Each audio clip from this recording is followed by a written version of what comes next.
Hey everyone, this is Lynn Bartown, and you are listening to the A.P.E.X. Hour on KSUU Thunder 91.1. In this show, you get more personal time with the guests who visit Southern Utah University from all over, learning more about their stories and opinions beyond their presentations on stage.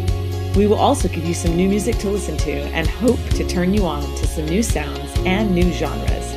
You can find us here every Thursday at 3 p.m., on the web at scu.edu/apex, or email us at scuapex@icloud.com. But for now, welcome to this week's show here on Thunder 91.1.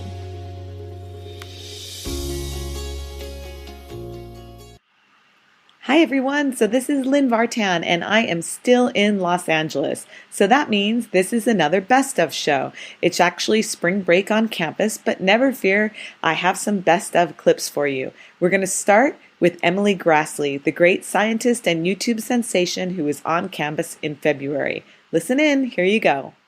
I want to start by kind of spending this first bit talking about how you came to be who you are today, which is such a great story. And I know you talked a little bit about it earlier, but if you could kind of give us another version of that painter turned scientist story, I would love to hear it.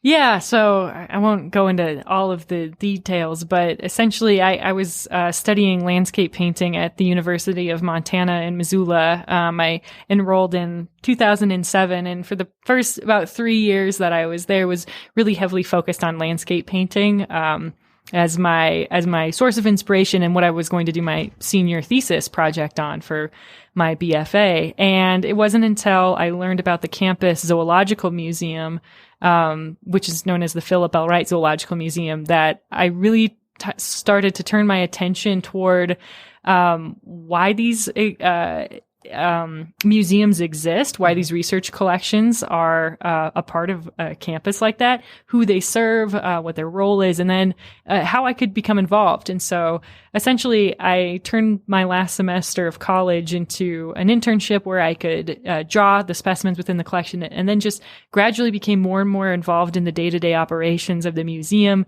learning about how the specimens were cataloged and organized, but also how we obtained them, what research projects they were associated with. And then I was volunteering in the preparation lab to actually help process and prepare some of these specimens for the research collection, which was a pretty interesting experience, going from, just landscape painting to dissecting roadkill for Montana Fish, Wildlife, and Parks. So did it ever gross you out? Because I know some people, you came from a painting background, so maybe it's because I know you also grew up on a farm or near farmland. Did it ever gross you out? I think it's just been more of like a morbid fascination more than anything, especially when, a lot of the gross out factor associated with things like specimen preparation, it's more of like a cultural stigma than it is like a natural thing. So what we've learned through the program that I do now, my YouTube show, The Brain Scoop, is actually the younger the viewers are, the less bias they have toward these sort of things. It's more of like a cultural and societal pressure that we put on kids, girls especially, once they're, past the age of 8 or 9, to really enforce that gross factor. Ooh, don't touch that, or that's nasty. Like a lot of that natural inquisitiveness is kind of stifled. And so, once I started learning about the value of these research collections and how I could contribute to growing them and making, having a small role in a significant scientific discovery, it just, sometimes it smells kind of bad and you're dealing with like gross hydrogen peroxide and dealing with roadkill. But yeah, if you can get beside all those things, it's really, truly an interesting experience. Yeah. Did you learn the process? I didn't mean to initially start talking about dissection so much, but I'm kind of fascinated by it as the day goes on. Did you have to learn like the exact procedures? Cause it's very step by step, right? Or, how did all that knowledge come? Did somebody show you? Did you read it? How did that happen? Yeah. So I started volunteering in this museum after I did my internship. I graduated from college and I kept volunteering in the museum. And it was a friend of mine who introduced me to the collection, who was actually one of the first people to help train me in specimen preparation. And it happened because the day she showed me to this research collection, which I should also clarify, like this museum does not have public exhibits. It's purely behind the scenes, 24,000 specimens, mostly northern Rocky Mountain mammals and birds. And so there was a number of like Montana Natural Heritage projects and Fish and Wildlife projects that they would collect voucher specimens and then deposit them in this museum for preparation, and volunteers who were in part of the wildlife bio programs or the ecology programs at the University of Montana would help prepare them. And so she was one of these volunteers in the prep lab, and she brought me in, and we walked into the prep lab, and she handed me this Ziploc bag that had like a soggy mouse in it, this dead mouse. The mouse story. The mouse story with this label, this informational label about where it was collected, when, what time of year, what the habitat was like, the sex of the animal. And this was all part of like a larger study, looking at the distribution of rodents across western Montana to see at what point of elevation they were occurring. And if that point of elevation was changing, were they going higher, due to climate change impacting the average median or average temperatures of the northern Rocky Mountains. So anyway, she hands me this western jumping mouse. Zappus princeps is the scientific name. Wow. And she asked, "Do you want to prepare this?" And I said, Oh, no. Emily Mennigan, you know me. I deal with paintbrushes. Like this is not my thing. And she's like, "No, I'll teach you how to do it." She's like, did you ever take home ec in middle school? And I was like, yeah. She's like, you have to do a sewing project where you stitch things together. And I was like, yeah. She's like, yeah, it's the same thing.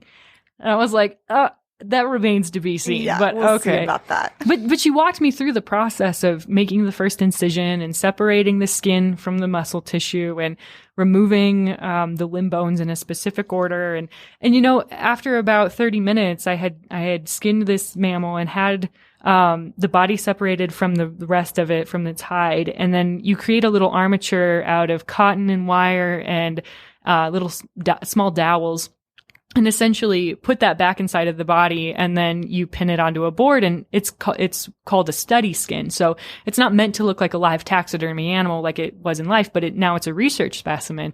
And that, to me, the most important part of that whole process was that I got to sign my name on the label for this specimen, as a source of accountability, mostly. If a scientist in the future was going to look at this mouse and be like, "This thing is prepared really weird. Who's responsible for this?" Emily Grassley, I'll curse your name. But to me, it was almost like I felt a stronger sense of gratification signing my name on that mouse than I ever had signing my name on a piece of artwork. No way. That's fascinating. It was overwhelming. And I think it's because, this seemingly inconsequential mouse was going to be part of a larger history. It was going to be bigger than myself. It's part of a research project that's been going on for decades. I contributed to science.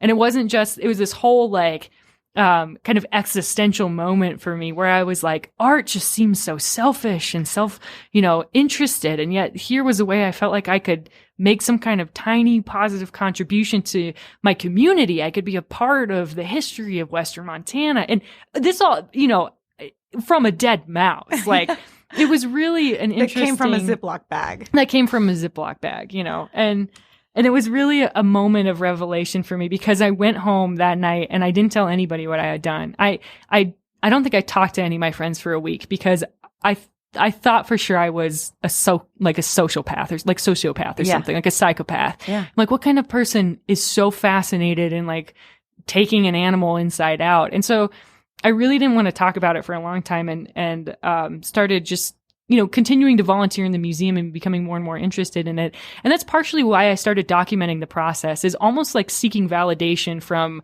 anybody, right? Like my friends or family. And they're like, "Emily, that's weird. Like, we don't want to see your dead animal pictures on our Facebook." And so instead I started posting them on Tumblr, and, which was a blog site. I don't know if people still use Tumblr today, but I had started a blog after that, documenting not just the preparation process, but a lot of the artwork I was creating in the museum and some of the other projects we were doing. And I found an online community. Like, I found a digital community of other museum volunteers or other art majors who wanted to find their own museum collection to volunteer in, or even people who were, amateur taxidermists who wanted to help bring some of these animals back to life. And so I built up a following of about 10,000 people who started regularly reading my blog about the museum. And eventually that blog helped to develop the web series that I have now with the Field Museum in Chicago. Yeah, that is amazing that that moment that you discussed with the changeover and feeling about putting your name on it.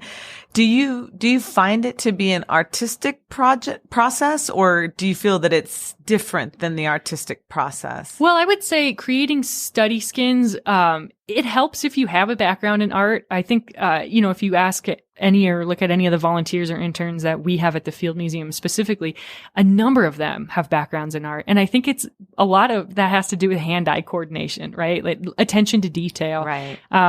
I ended up teaching or being the TA for the vertebrate osteology class for graduate students at the University of Montana for a semester, because as an art major, you're taught to hone your observation skills. And so when you're teaching graduate archaeology students how to differentiate certain kinds of animal bones, whether they're trying to identify them from a faunal assemblage of, a native tribe that lived in that area 10,000 years ago, or if it's sometimes we would work with the Montana Crime Lab and the police department, and they would find a bear bone, or someone would bring them a limb bone, and they in the middle of the woods. And sometimes these hikers would think like, I think this is a human arm, or did this belong to a child or something? And so they'd take it to our comparative collection, and I got to work with the Montana Crime Lab as a forensic osteologist to help them identify where this animal was coming from. And we never had a human. It was always like a ham bone or a bear bone or something like that. But I was able to do that because of my background in art, and being able to understand the morphological differences or the shape or the size differences between different vertebrate species. That's amazing. That's fascinating. I love it. Okay, cool. So you got to kind of be a forensic scientist in a way also, like a sleuth. Yeah, kind of, and I was mostly just a facilitator. I was working with the curator of the museum at the time, Dave Dyer, who was, really had the background in mammalogy and osteology, but he taught me a lot. And it was really fun to look at some of these cases, and he would put out quizzes and, kind of test your knowledge. And it was a really fun game, but it was also, had important educational implications to it as well. That's so interesting. I know that also, the dissection of animals used to be a requirement in a lot of school programs, and then sort of went away and maybe is back. How do you feel about that it being in schools now? Do you think that's a really important part of the science pedagogy? Well, I think it depends on the learner. Ultimately, it depends on who it is you're working with as a student. I know for myself personally, had I had more opportunities to do more hands-on learning experiments when I was in middle and high school, I might have felt a little bit more empowered to think that, science is something that I can do, or I can use my observational skills in this way. Whereas in my educational background, growing up in Rapid City, South Dakota, a lot of it just immediately went to like standardized tests and naming diagrams, and it really took a lot of the creativity out of it from my perspective. So I think there's a true value in getting kids to be hands-on, especially when it comes to things like that gross out stigma sort of thing. Yeah. Like if you can perpetuate a culture of curiosity and inquisitiveness rather than one that is just wanting to make things from the natural world seem as though they're other or foreign or alien or bad or gross or weird. Anything that just fosters the genuine question asking and answering, seeking motivations behind it, I think is worth supporting. All right. Well, that's a little bit about your backstory. Mm-hmm. We're going to take a little musical break, and when we come back, we'll talk a little more about Brain Scoop, the awesome web show that you have, and also your work at the Field Museum. So, me on this show, I like to introduce you to different music. The first song we're going to listen to is called Eye to Eye, and it's by Jordan Rakei on the album Wallflower. And you are listening to KSUU Thunder 91.1.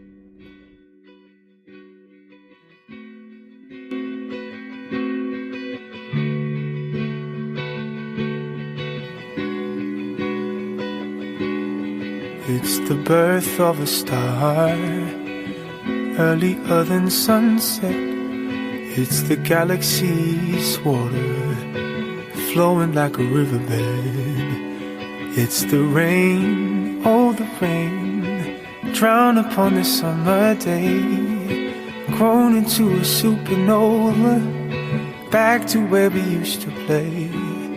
It's an infinite deep, as it feasts on time, 'cause it constantly leaves perpetual design. 'Cause we worship the King. The tide is going out now as we look out to sea, legs sprawled and head down. Yes, they shine bright like a million. Let them bleed twice for a minute. Pleasure to have met you. You must start tonight. To have felt this, oh sublime, like a grain of sand traveling through time. Pleasure to have met you. You must start tonight. Yes, they shine bright like a million. Let them bleed twice for a minute. Pleasure to have met you. You must start tonight. To have felt this, oh sublime, like a grain of sand traveling through time. Pleasure to have met you. You must start tonight.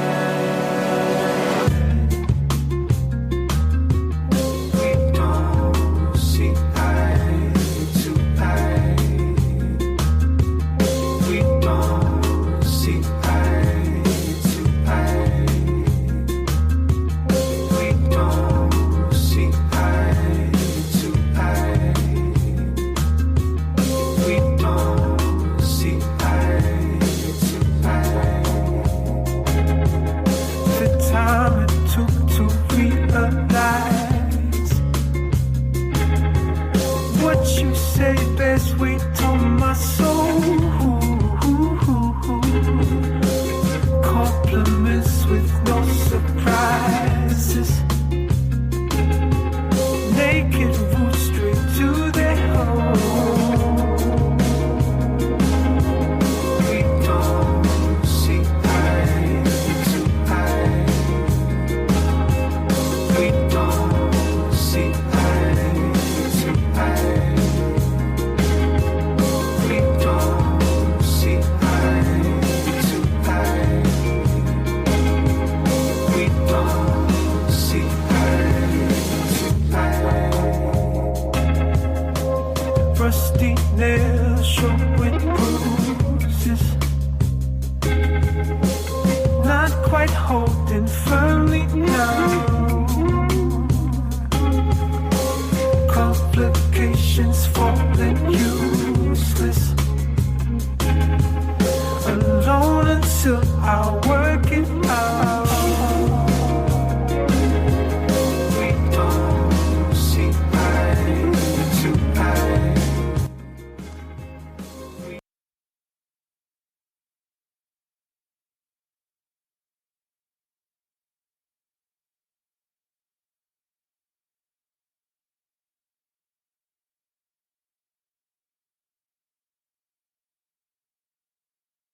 And I'd like to turn our discussion to the Brain Scoop.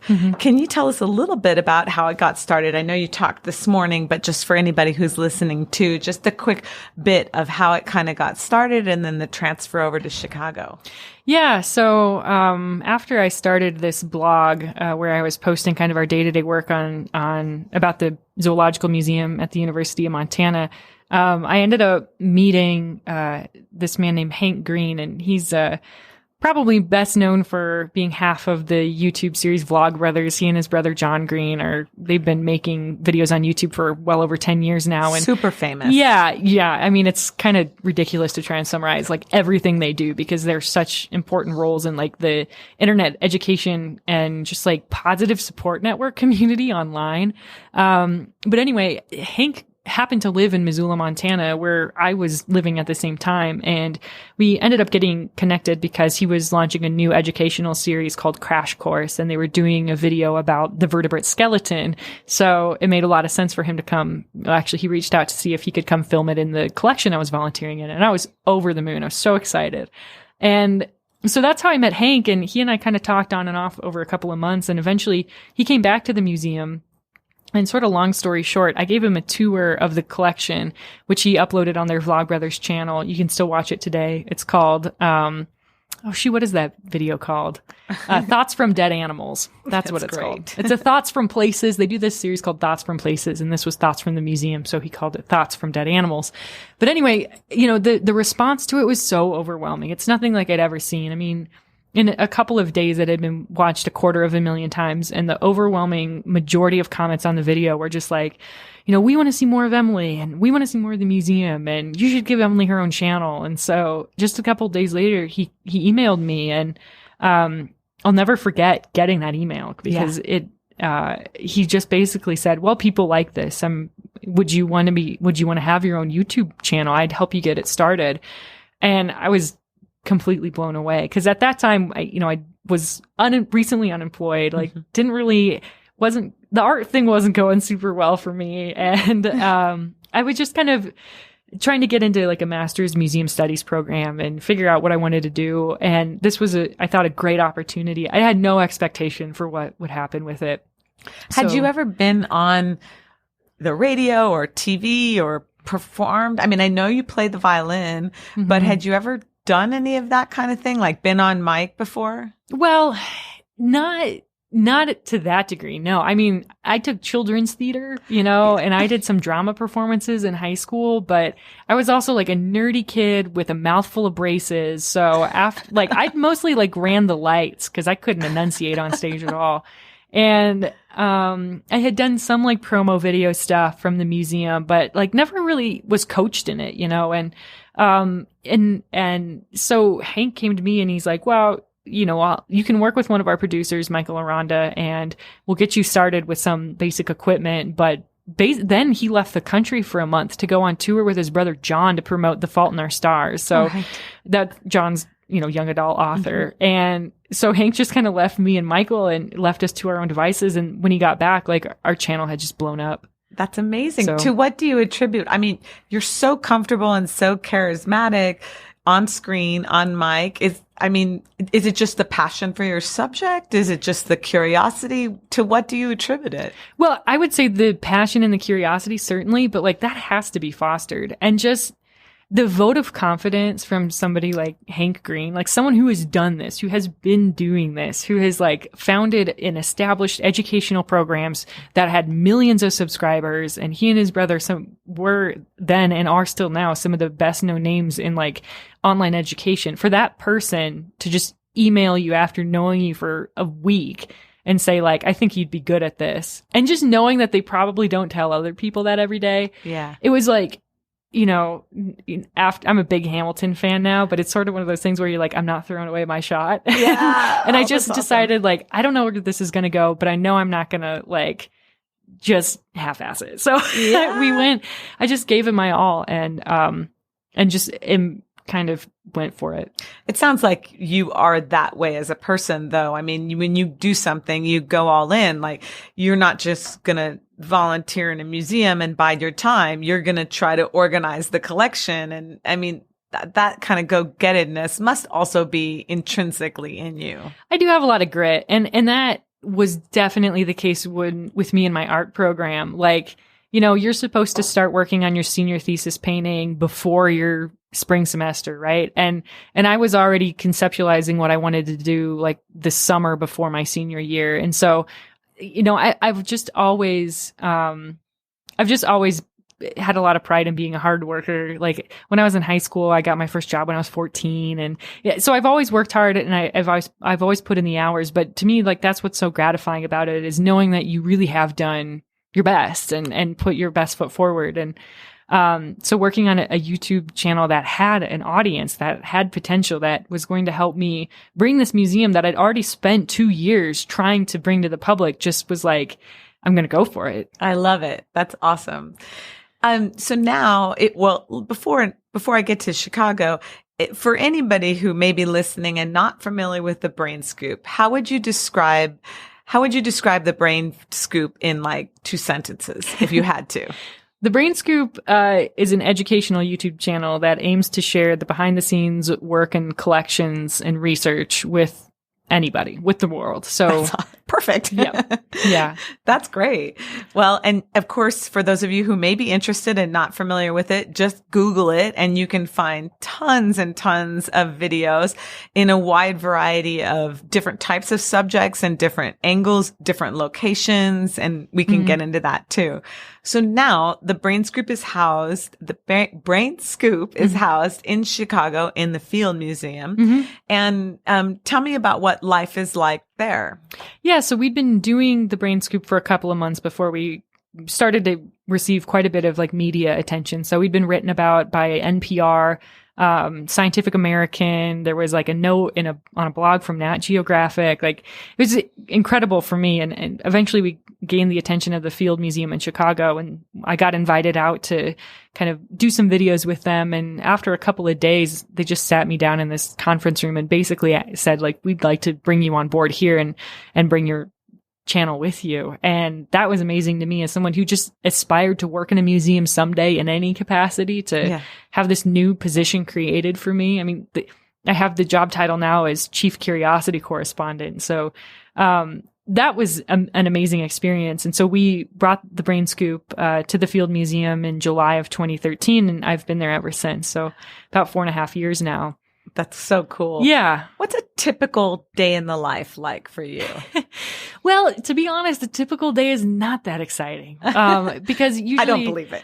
Well, it's a lot of like, there's so much planning involved. And there's so much like production timelines and scheduling, and like there's quite a bit of paperwork and budgeting and, you know, that kind of back end stuff. But the really special days are when we get to go out in the field or when we get to interview scientists. And so, just a couple weeks ago, we, ended up filming in Berlin, Germany at the Museum of Natural History there. And so that was 3 months of planning and organizing and everything. But once we're there, I mean, I got to see one of the best, most iconic fossils of all time, the Archaeopteryx specimen, which is most of the, it's the transitional species between birds and dinosaurs. Like, it is a famous fossil.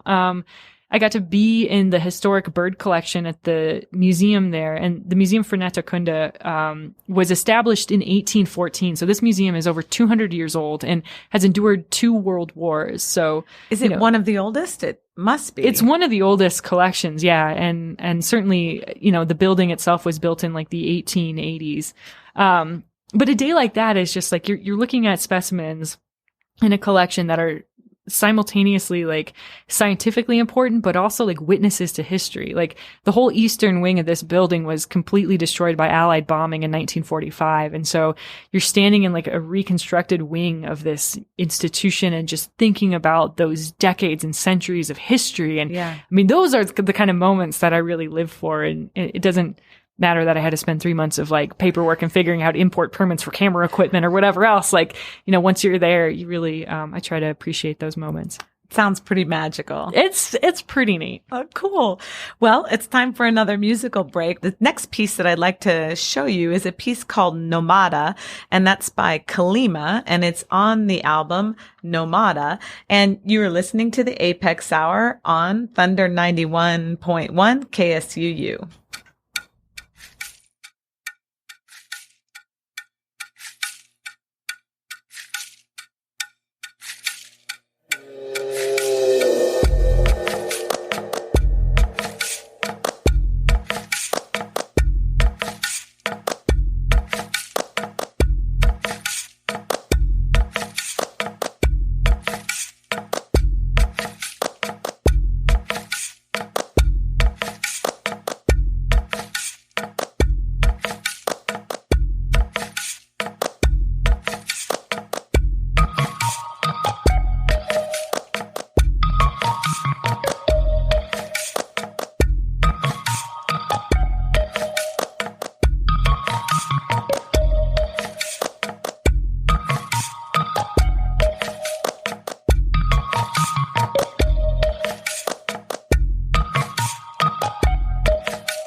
Welcome back. This is Lynn Vartan, and you're listening to the A.P.E.X. Hour here on KSUU Thunder 91.1. Today's show is a best of show. That bit that you were just listening to was from February, and that was when we had the awesome scientist and YouTube sensation and founder of the coolest YouTube channel, Brain Scoop, Emily Grassley, was here with us in February talking about her life and all of her awesome activities and travels. But now we're going to turn our attention to the outdoors. SUU is Outdoor Nation, and so in the studio, also in February, I was joined with Bridget Estep and Kevin Kuntz, talking about all the awesome possibilities that we have here on campus for students, faculty, staff, and community members that have to do with the outdoors. Have a listen. And I want to rejoin our conversation talking about our cool partnership program that's called Semester in the Parks. So, Kevin, I think you're going to tell us about that. Yeah, the Semester in the Parks program, it's again, pretty unique to Southern Utah University. I like to think of it as kind of a study abroad, but rather than going abroad, the students get to live at Bryce Canyon. They get to work at one of the resorts close to there. And during the course of the semester, they're able to visit all of our surrounding parks and monuments and different public lands. And they have a course load that kind of incorporates the themes of public lands and preservation, conservation, stewardship, and just kind of honing those outdoor skills all together. It's a 15 credit. So it's an entire, as we said, it's semester in the park. So how does that work in terms of their normal course study? So you said it's like a study abroad. So do they just kind of take that semester and this is that semester? So it sort of replaces a semester in a way? Yeah. All of the classes are taken, like I said, as a cohort. So all the students have all the same classes together. And yeah, they spend that whole semester with that group of students and kind of visiting these different amazing places. But it's really fun because the professors actually come to you and you have a classroom in Bryce Canyon right off the rim. That's amazing. And from there, a lot of the professors are like, okay, let's go out into the park and look at the different aspects that the park offers to learn about the content in the courses. And they stay where exactly? They stay at Ruby's Inn, which is just right outside the entrance to Bryce Canyon there. And they also work, right? It's part of the it's part of the course load, really. As the there's the hospitality kind of portion of that, and the students earn a certificate in interdisciplinary park studies. Oh, that's great. So what's an example of the kind of work that they're doing? They're waiting tables, or they're doing... It does depend on really the student and the experience that they bring in. But again, most of the students end up working in hospitality. That's the fancy way of saying you get to change a lot of beds. And doing those pieces of it. But Ruby's Inn is really also dedicated to the learning experience. Mm-hmm. So one, they do need that work to be done. And part of the reason that this experience works is because we're able to help them with the shoulder season. I see. So we provide those workers to do the hospitality work that they need to do. But on top of that, they're like, okay, let's give you some experience with guiding tours. Or, we've had students that have had hospitality background, so they end up, she also spoke French, so that helped. But she ended up working at the front desk. And so there are different things that you can do within it, but most of them end up changing a lot of beds. Yeah. And then how many hours a day are they in class? Like what's a typical day in the semester in the park student? So typical days, you wake up, normal time, and then you go to work and you work in the morning. Okay. You get a break. And then you go to class in the afternoon. And the classes, you have a different class focus each day. Okay. So you'll have English one day, and then you'll have Southern Utah Flora the next day. You'll have criminal justice the next day. You'll have Americans in the outdoors the next day. And then every other weekend, you have the field lab time with those courses, and you go and visit Lake Mead or Gold Butte or Zion or Great Basin. Yeah. So you really get to know the different parks within it. But you don't just visit them, because you're looking at it through those different lenses and trying to understand the parks. Like, all right, how does criminal justice help conserve this park? Right. And then how in American in the Outdoors, you're really looking at like, what's the value of the parks to our society, and how can the parks offer that experience to the visitors in the best way? And what's the visitor experience, and how are those visitors managed? A lot of the same kind of challenges that Superintendent Jeff Brady spoke about today during his presentation.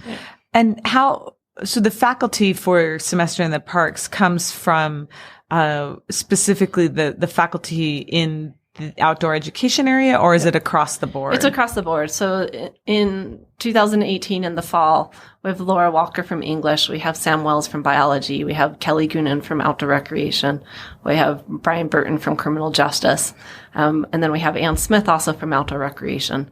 And then I get to help with the field trips. Ah, cool. Yeah. And then, so they cut 2 weekends. They're exploring and learning. And then, is there free time set up? I mean, do they come back into town? Do you know how they handle the rest of their time? It does become, again, downtime. Well, I guess the best way to say is like downtime for them to have lives. Right. Which, when you're doing an immersion semester, right, is really appreciated. And it's just time to do your homework, to catch up with friends, to take the time that you need to make sure that you're rejuvenated and healthy. Explore the parks, hike the trails, do the fun things that are out there too. Yeah. Such a cool concept. And this concept, we've been doing this for how long? 2 years? 2 years. We're going to be offering our 3rd year. And it's both semesters, or it's just the semester. Fall semester only. Yep. And again, my favorite way to do things on the web is just to Google it. So if you Google SUU Semester in the Parks, it'll take you to that homepage, and applications are due mid-March. So again, they're already being accepted. Yeah. Yep. Yeah. So now's the time, right? This is the time to be looking. If you're interested in this, I mean, totally go check it out. It's our cap is 15 students to be able to give the experience that we want to. Wow. And so we do need people to actually apply, but on time, so that we can make sure that we get the best cohort possible. Right. So if you're out there and you're feeling super passionate about it, get on it right away. Google Semester in the Parks SUU and take a look at the application. But time is running out. It seems like you're probably getting pretty close to having that locked down. So that's such a cool program. And I think probably maybe the only one. There's maybe something similar, but not to this extent. I mean, this is just such a special opportunity to have a study abroad, but yet also nearby, but yet in a completely different environment in Bryce Canyon. So, and earn a certificate in a single semester, which is also kind of unique. That's great. And how do you guys feel about some of the topics that we were talking about today? Do you have any comments on, we were talking about conservation, preservation. Do you have any suggestions or thoughts about anything that students or our listeners, anything we should be aware of that we should be doing, or advice that you have that you'd like to impart? Bridget, you want to tell them about the sustainability minor? Oh. Yeah. Yep. SUU does have a sustainability minor. And we just worked with a group of faculty to rework it. But it is a unique lens. And I guess the way that I look at majors and minors is it gives you a perspective to interact with the world. Some of them you just dedicate to your profession, but otherwise you can take the sustainability minor, add it to the major that you're doing, and just see the world through a different lens. And so you'll be looking at and asking the questions is like, how can we help our society be sustainable? And in that, it's not just, I guess, the scarcity part of it, but it's being sustainable and really being like a healthy society. And some of that is going to be looking at the ways that we use energy, the ways that we interact with the outdoors, the ways that we build things and utilize resources so that it's not just for our generation, but it's for future generations as well. That's amazing that we have that as well. All right, I'm going to play one last song and then we're going to come back with what is fast turning into everybody's favorite part of the radio show, which is asking you guys about what's turning you on right now, books, TV, movies, all that kind of stuff, getting into the nitty-gritty and getting some inspiration for our listeners. But before we do that, I have one last song, and this one is not Valentine related, but it's maybe Olympics related. I've been watching a lot of the Winter Olympics, and this is a group that I mentioned last week called Grand Tapestry that I think is really interesting from their album titled Grand Tapestry. And this song is called Champion. And once again, you are listening to the A.P.E.X. Hour on Thunder 91.1 KSUU.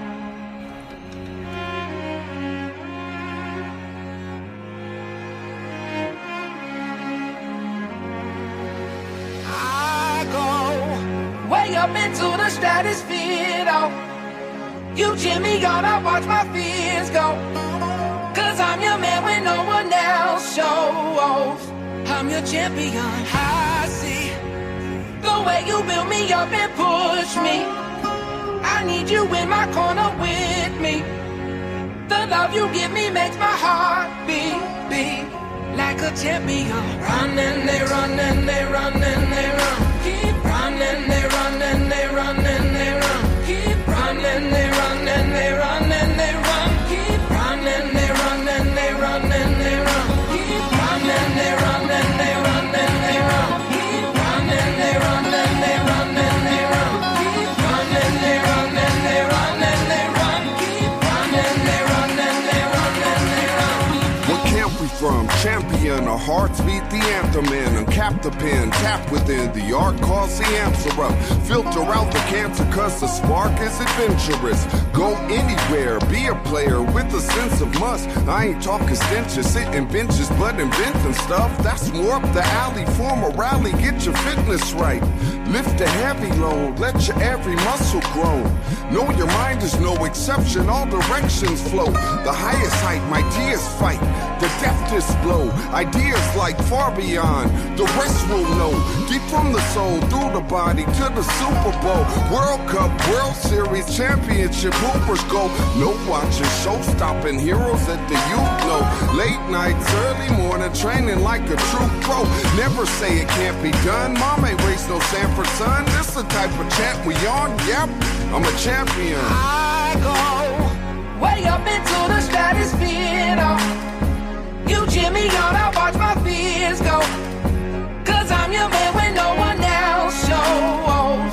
I'm your champion, I see the way you build me up and push me.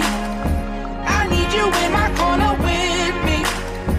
The love you give me makes my heart beat like a champion. Running, they run, and they run, and they run. Keep running, they run, and they run, and they run. Keep running, they run, and they run, and they run. Keep running, they run, and they run, and they run. Keep running, they run, and they run, and they run. Keep running, they run, and they run, and they run. Keep running, they run, and they run, and they run. Keep running, they run, and they run, and they run. Step to the line, gunshot pop, and I'm off to the races all day. Stay on the grind, trying to get better every day. Train hard in the hallway. Running my laps, energy on tap, shine bright like the lights on a Friday night to the Sunday morning. I'ma get my champ like the song say. We go for the long way.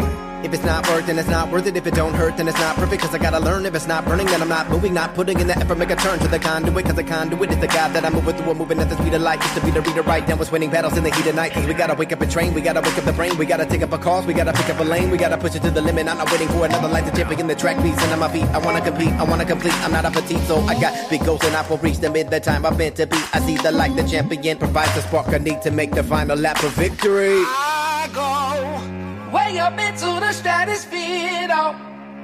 You cheer me on, I watch my fears go. Cause I'm your man when no one else shows. I'm your champion, I see the way you build me up and push me. I need you in my corner with me. The love you give me makes my heart beat like a champion.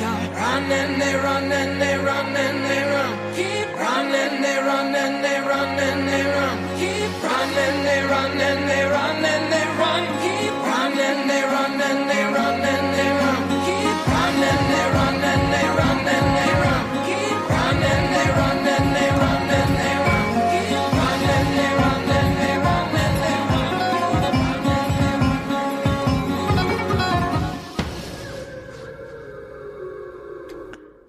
Okay, well, welcome back.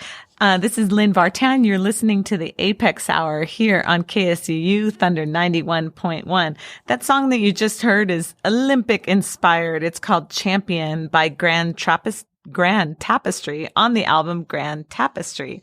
We have just a few minutes left here for the A.P.E.X. Hour this week, and we're going to do the thing that everybody seems to be loving, which is what's turning you on this week.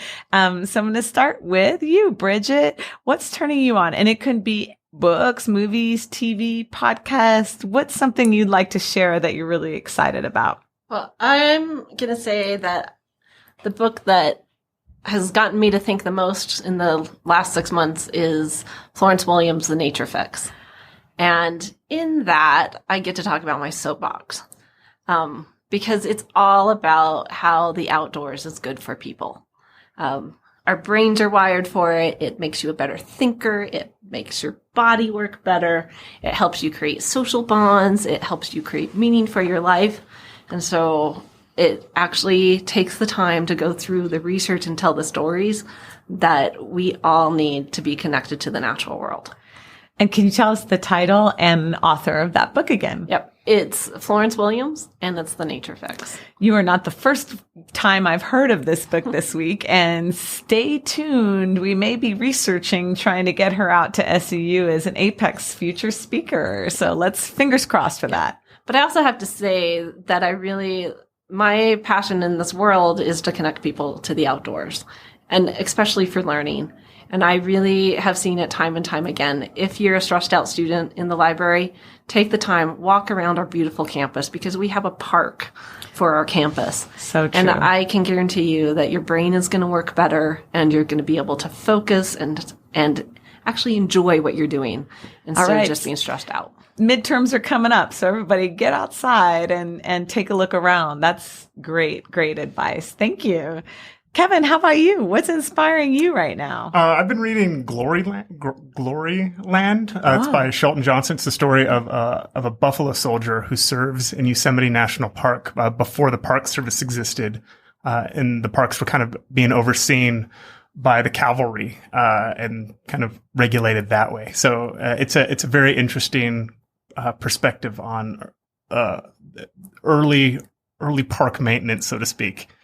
That's amazing. Tell us the name and the title and author again. The title is Glory Land, and the author is Shelton Johnson. And again, another sort of A.P.E.X. plug, right? This has been one that's come down the pike as a suggestion for future events. So we may see what we can do to find these people on campus. Well, that is so cool. Do either of you have any final words or any final things you'd like to promote or announce? There's so many great opportunities here at SUU. I know students often get bogged down with classwork. They feel like, oh, I want to go on a trip. I don't have time, or I want to go to the park. I can't get away from this project or this paper or this presentation that I'm working on. You gotta make the time, really. You gotta make the time to do the things that you want to do. Otherwise, you'll never find it. And I'll up the ante for that. Because one of the reasons that SUU has the EDGE program, especially the outdoor EDGE I'll put in, is for people to actually say, I want to learn, and then you fill in the blank and you create a project to do it. And the outdoor EDGE projects are the ones that I love so much, because it's people that really want to learn or do something, and then they figure out how to do it. So we have people that are... one of my favorites is he built a canoe. Mm-hmm. And in that, he wanted to learn woodworking skills so that he could go out and be a better theater teacher. Perfect. In it. So there's projects like that. And so I think that you find what you want to do and you can turn it into your EDGE project. Get that requirement out of the way by doing something that you love. Well, I love it. Thank you guys so much for your time today. I really appreciate getting to know everything we have to offer here. Thanks for having us. Yeah. And so you heard it all. If you want to, even anything from going camping, come down and check out the Outdoor Center here in the Sharwin Smith Center, right across from the Welcome Center. Or if you want to look at class offerings online or get involved with the internship program or semester in the parks, get busy with your Google and find out ways to get outside and experience our awesome landscape. Well, that wraps up another show for us here at the A.P.E.X. Hour on KSUU Thunder 91.1. That was a best of show. You heard past moments from February of 2018 because we are on spring break and I am in Los Angeles, saying hello and looking forward to getting back in the studio for more action to come. Thanks for listening. Until next week, this is Lynn Vartan saying goodbye from the A.P.E.X. Hour here on Thunder 91.1.